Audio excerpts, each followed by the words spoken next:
Ruth, short book, just 4 chapters. I'm gonna start in chapter 1. Some of you are thankful I'm not in Matthew, but I just couldn't find a Mother's Day message in Matthew that I wanted. But I'll be back to Matthew. Don't worry about that. Ruth chapter 1. And I'll be using the New International Version most of the time, but maybe use King James occasionally. In the days when the judges ruled, there was a famine in the land. So a man from Bethlehem in Judah, together with his wife and 2 sons, went to live for a while in the country of Moab. The man's name was Elimelech, his wife's name was Naomi, and the names of his 2 sons were Mahlon and Chilion. They were Ephrathites from Bethlehem, Judah, and they went to Moab and lived there. One thing that's about the book of Judges, we're told in the book of Judges that it was a time that there was no law, but every man did what they thought was right.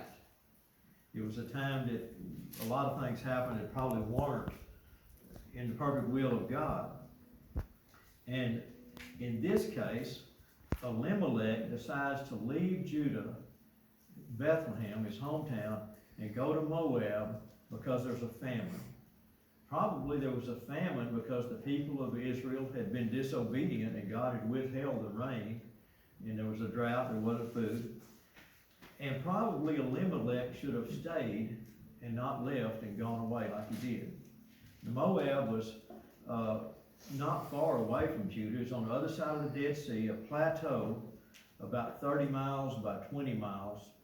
And it was had some mountainous areas, but also it was fertile, had fertile soil.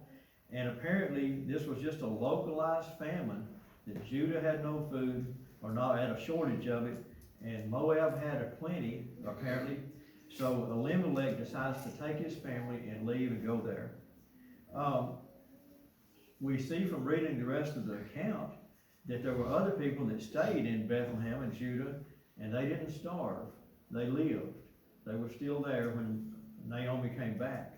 So probably Elimelech didn't have to leave. And I would want to ask you this. When we make a mistake and we go the wrong direction, does God quit working? Well, the answer is no. It would be much better if we didn't make mistakes. I don't advocate being careless because God's got it all under control. We should try to be diligent and do what's right. But when we go wrong, when we make an error, God is not through with us, and He continues to work. So Elimelech goes into Moab with his wife, and they had 2 sons. Sometimes in our plans, what we plan for just a little while turns out to be something quite different, doesn't it? He thought he was just going to sojourn for a while, or just stay for a while, and then come back. But he wound up staying a long time. I asked a basketball coach once about the plans that they make. You know, at the end, near the end of the game, there's just about 20 seconds left, and they get that board out, and they get the players over there, and they start going over they got a plan. They're going to inbound the ball, and they're going to score in the last seconds.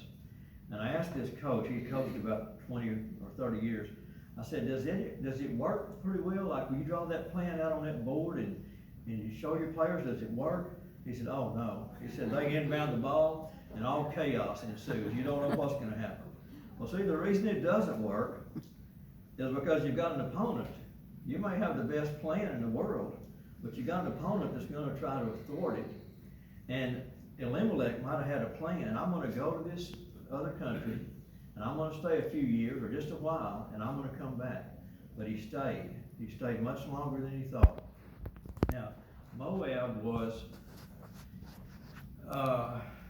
not exactly off limits to Jewish people, but it wasn't kosher, you might say, to go and associate with the Moabites.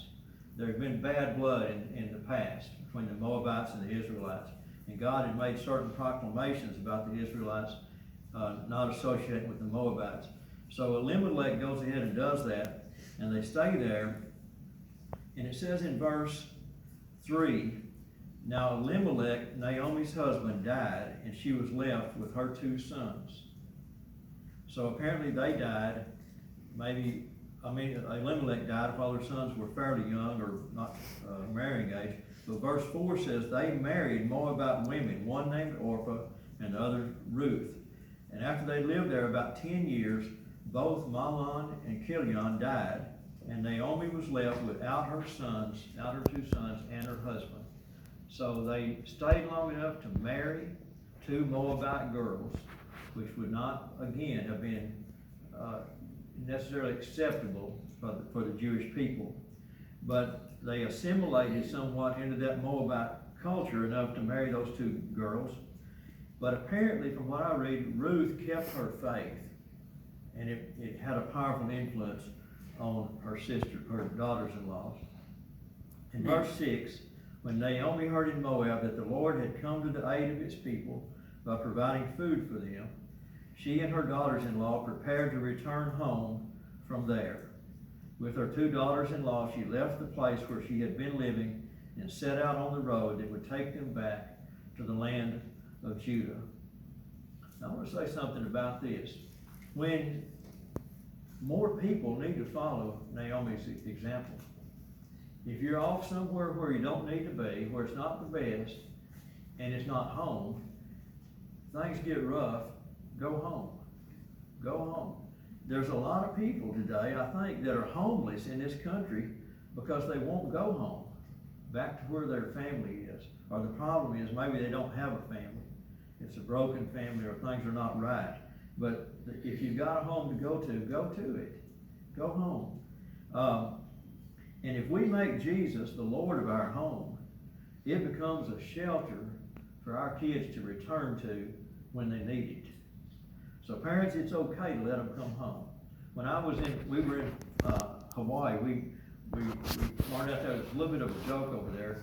You would see these houses that had just been added onto. A house just was added on to one section, and then another section was added on to that, and another section was added on. And what we learned they called them was Filipino condominiums, because the Filipino people were very strong family oriented. So it wasn't that common to have 3 generations living in one house, but they just kept adding on. Well, home is a precious thing, and it's a mother's love is one of the most powerful bonds in that home. So my advice to folks, if you're way off and you get into problems, go back home. Go to where people love you and you've got a family there. Verse 8, then Naomi said to her daughters-in-law, go back, each of you, to your mother's home. May the Lord show you kindness, as you have showed kindness to your dead husbands and to me. May the Lord grant that each of you will find rest in the home of another husband. So Ruth, they start out down the road, and then Ruth says, hey, y'all need to go back. Y'all should go back to your mother's house, or go back and find a husband.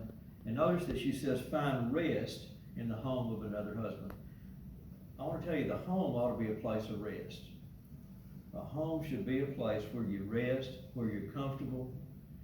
And once again, mothers have such a powerful impact in helping the home be that place of rest.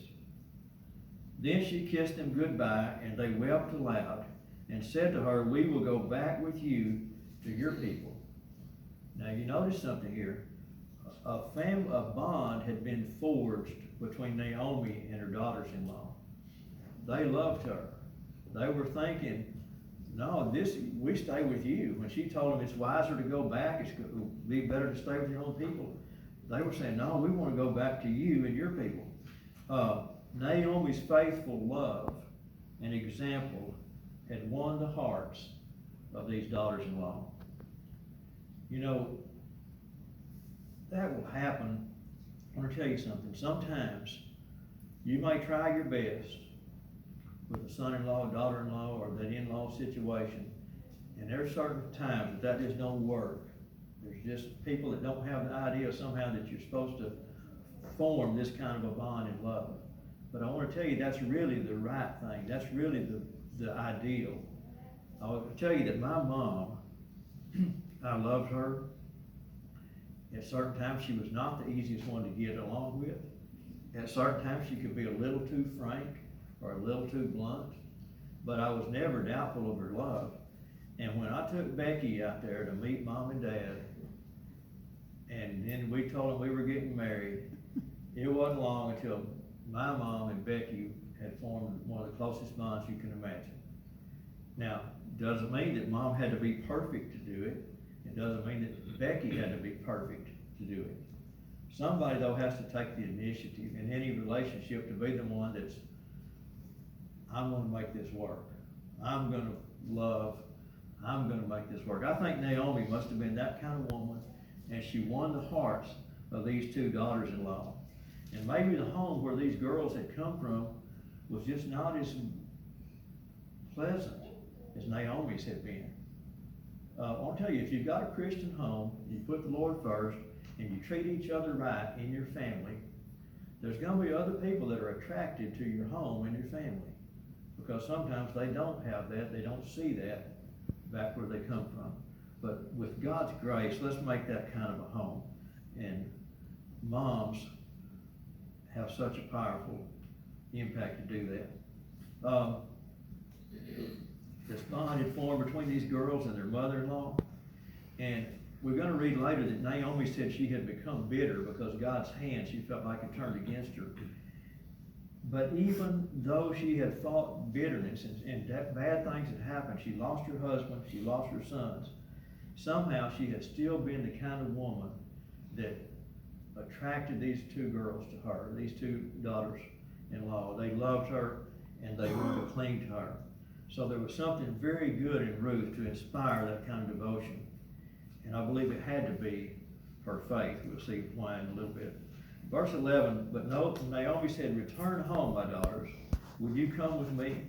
Am I going to have any more sons who could become your husbands? Now, when this sounds foreign to us. Naomi's an older woman, and she's saying these kind of things. But what she's speaking of is tradition in those days. In those days, the tradition would be if the husband died, the widow would go and marry his brother, younger brother sometimes, and sometimes a lot younger. We read of that sometimes in the scripture. So Naomi is thinking in the natural and the traditional, and she's saying, am I going to have any more sons who could become your husbands? She says, return home, my daughters, for I am too old to have another husband, even if I thought there was still hope for me. Even if I had a husband tonight and then gave birth to sons, would you wait till they grew up? Now, that just sounds totally foreign to us. But in their way of thinking, they would think that. They would say that. She says, would you remain unmarried for them? No, my daughters, it is more bitter for me than for you, because the Lord's hand has turned against me. Now, Naomi's name meant pleasant. It meant pleasant. But now she's saying, I'm bitter because God's hand has turned against me. She may have felt like they made a mistake in leaving Judah and that God had turned his hand against them for that reason.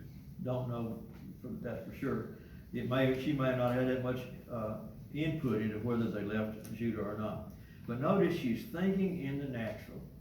She's thinking in the culture of that day and thinking, this is impossible. There'll be no need for you to stay with me. When we think in the natural only, we forget the love and the provision of the Almighty. And we don't ever want to forget that. Naomi was thinking of a natural biological kinship. I want to tell you there's something that's just as great or maybe greater than that biological kinship.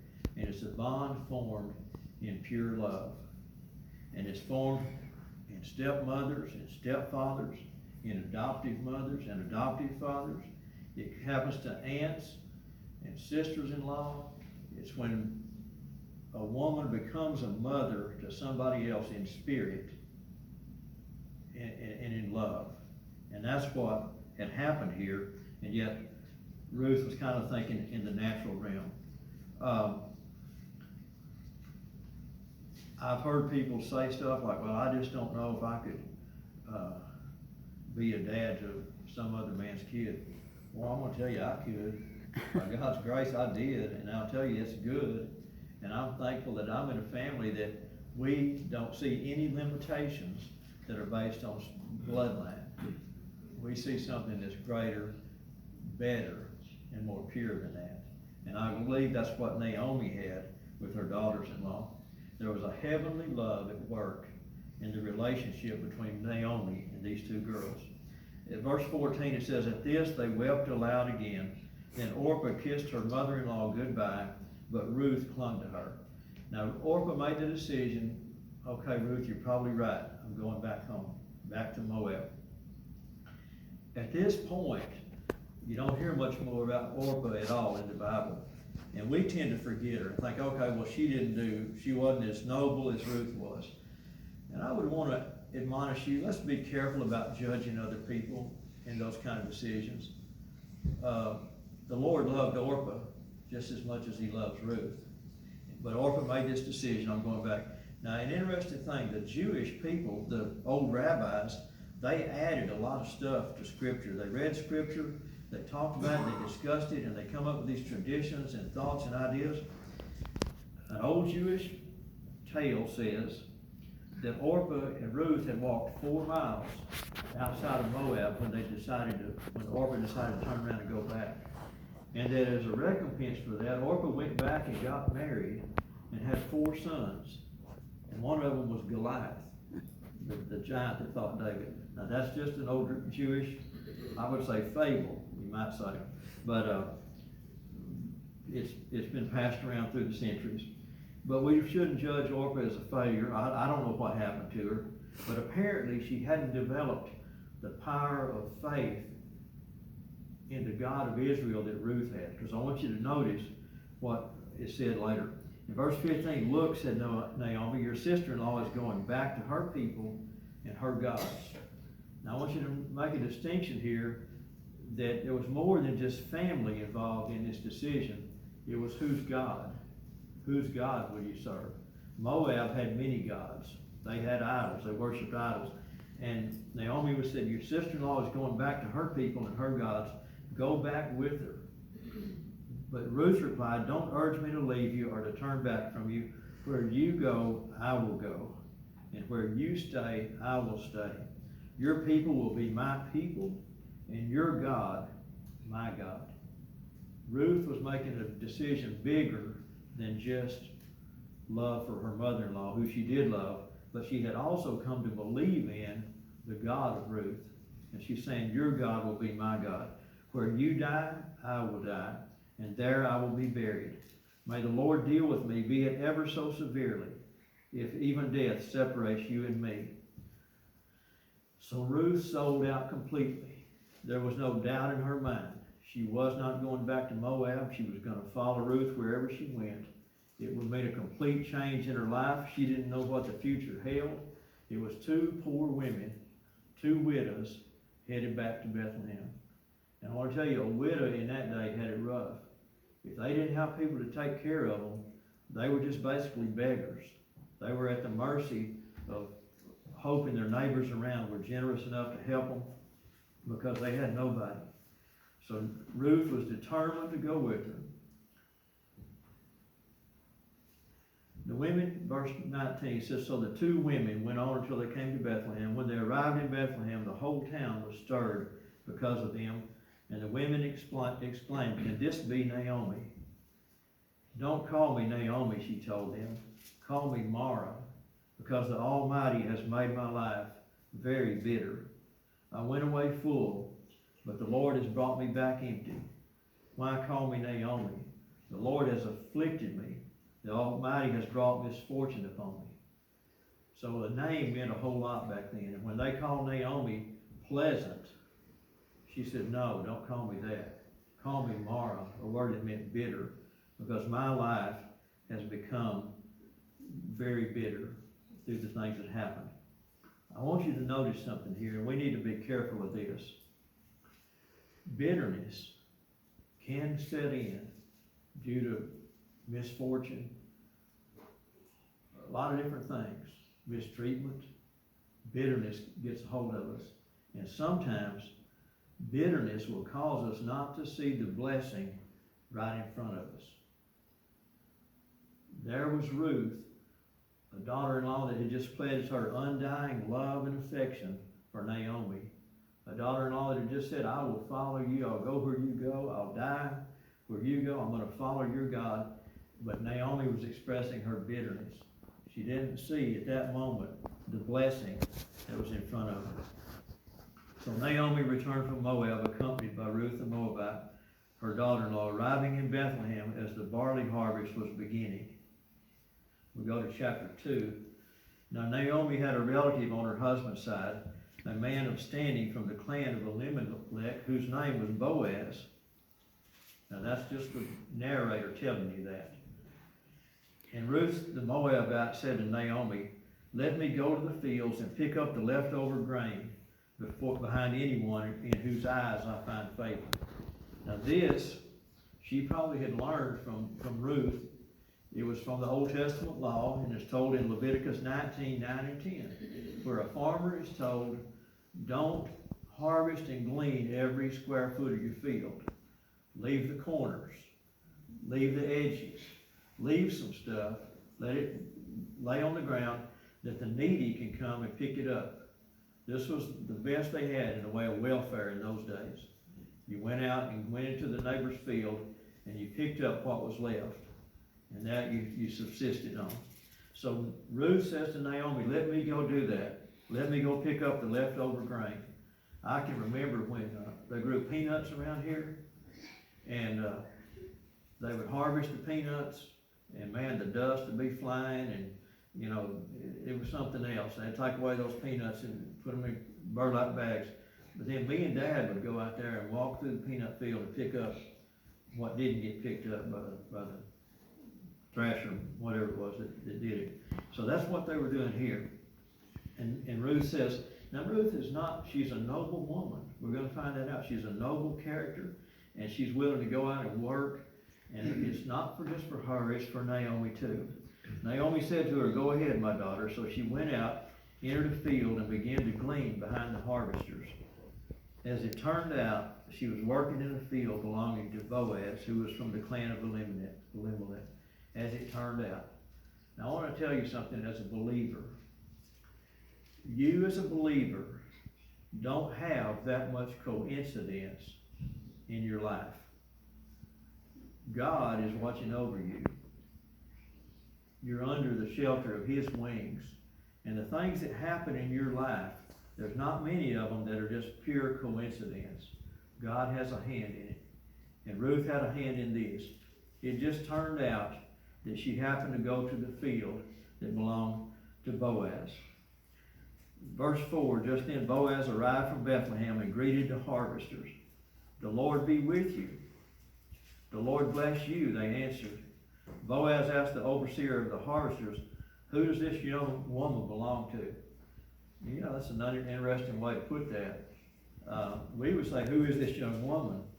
In the culture of that day, who does she belong to? A woman just wasn't, they weren't very high in the pecking order in the culture. And I'm not saying that that's scriptural, that's just the way it was. The overseer replied, she is the Moabite who came from Moab with Naomi. She said to us, please let me glean and gather among the sheaves behind the harvesters. She came into the field and has remained here from morning till now, except for a short rest in the shelter. So Ruth had come and graciously asked them to allow her to glean in the field. She just didn't come and say, hey, the law says this and I'm gleaning. She came and asked, and she began to glean and pick up things. And she was faithful, says she worked from morning till now. In verse 8, so Boaz said to Ruth, my daughter, listen to me. Don't go and glean in another field, and don't go away from here. Stay here with the women who work for me. Watch the field where the men are harvesting, and follow along after the women. I have told the men not to lay a hand on you, and whenever you are thirsty, go and get a drink from the water jars the men have filled. At this, she bowed down her face to the ground. She asked him, why have I found favor, such favor in your eyes, that you notice me, a foreigner? Now notice something else about Ruth's character. Instead of being a person that was asking, why have bad things happened to me? Why has life been so rough? She says, why have I found favor? And you know, in our lives, we need to realize and remember that we have favor bestowed upon us continually.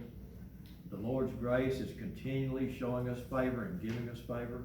And why have we found it? Not because we deserve it, but because of His grace, because of unmerited favor, undeserved favor. Boaz replied to her, I have been told all about you, about what you have done for your mother-in-law since the death of your husband, and how you left your father and mother in your homeland and came to live with a people you did not know before. May the Lord repay you for what you have done. May you be richly rewarded by the Lord, the God of Israel, under whose wings you have come to take refuge. Now that's a beautiful thought, and the way he said it. He pronounces a blessing on her. Basically, he says, may the Lord reward you or repay you. May you be rewarded by the Lord, the God of Israel, under whose wings you take refuge.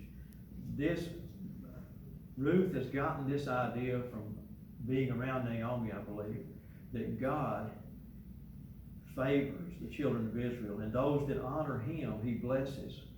And that was one of the reasons she said, Ruth, to Naomi, I'll go with you. Your God will be my God. And now she receives this blessing from Boaz that you've come to trust under the wings of the God of Israel. Verse 13, she replies, may I continue to find favor in your eyes, my Lord. You have put me at ease by speaking kindly to your servant, though I do not have the standing of one of your servants. At mealtime, Boaz said to her, come over here, have some bread and dip it into wine vinegar. When she sat down with the harvesters, he offered her some roasted grain. She ate all she wanted and had some left over. As she got up to glean, Boaz gave the orders to his men, let her gather among the sheaves and don't reprimand her. Now that's a little different. That's a little more than letting her go behind and pick up. He says, let her gather among the sheaves. He's giving these men, telling her, give her special treatment. Even pull some stalks out from the bundles and leave them for her to pick up, and don't rebuke her. The King James Version says, let fall also some handfuls on purpose. And I like that. On purpose. Let something fall for her. You know, the Lord does that for us. He cares about us, and He lets things happen with a purpose to provide for us. So Ruth gleaned in the field until the evening. Then she threshed the barley she had gathered, and it amounted to about an ephah. An ephah was about a bushel, quite a bit. She carried it back to town, and her mother-in-law saw how much she gathered. Ruth also brought out and gave her what she had left over after she had eaten enough. Remember, he gave her some parched grain, and she ate a little bit of that and saved a little bit for her mother-in-law. When Hope was little, we found out that she probably, in China, most of the time did not have enough to eat. And a lot of times when we would eat something together, she would take a little part, she'd put it over here, and she'd say, save some for later. She was always thinking. It was already in her mind at 3 years old. Ruth saved a little for her mother-in-law and brought it home, gave it to her. What I like now is Hope goes and she eats up at the bamboo place, bamboo room, and she brings me the leftovers. And they give a huge portion up there, and Hope doesn't eat all that much, so I get this fried chicken and rice that's really good. She brings it to me. Ruth brought this food home to Naomi to bless her. Then Ruth told her mother-in-law, her mother-in-law asked her, where did you glean today? Where did you work? Blessed be the man who took notice of you. Then Ruth told her mother-in-law about the one at whose place she had been working. The name of the man I work with today is Boaz, she said. Can you imagine the joy when Ruth heard that? All of a sudden, Ruth's beginning to realize, hey, these are just not coincidences. Something's happening here. God is doing something here. She says in verse 20, the Lord bless him. Naomi said to her daughter-in-law, he has not stopped showing his kindness to the living and the dead. She's speaking of the Lord. She added, that man is our close relative. He is one of our kinsman redeemers. Then Ruth the Moabite said, he even said to me, stay with my workers, until they finish harvesting all my grain. So at this point, Ruth, the bitter, Naomi, the bitter mother-in-law, is beginning to see that God's working. He's still working. He hadn't forgot his kindness. Whatever mistake she thought she had made, whatever she thought God's hand was against her, she began to see God's hand working for her. By coincidence, Ruth happened to go to the field of Boaz. Now, we don't have much time, and I'm going to paraphrase the rest of the story. You know it, though. You're very familiar with it.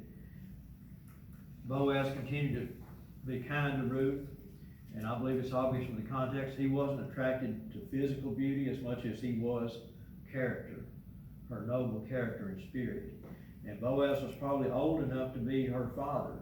That was not uncommon in those days. And what Ruth told her eventually was, we're going to find a way for you to have security. And he's our kinsman redeemer, so you do this. And she told Ruth what to do. And Ruth was told to go to his camp where they were harvesting, and at night to lay down at his feet, and when he awoke to tell him to cover her with his garment. And that was a symbol that was saying, I'm asking you to be my kinsman redeemer. I'm asking you to take this place as kinsman redeemer. And Ruth did that. And Boaz realized she was there in the middle of the night. She did what was told. And he said, my daughter, you're blessed. I'm thankful that you haven't run after young men like others would. But anyway, Ruth goes home and tells Naomi about it. And I like this. Naomi says, okay, don't worry. He said he ain't going to rest till he takes care of this matter. Now, I want to tell you something. A lot of times women know men better than men know women.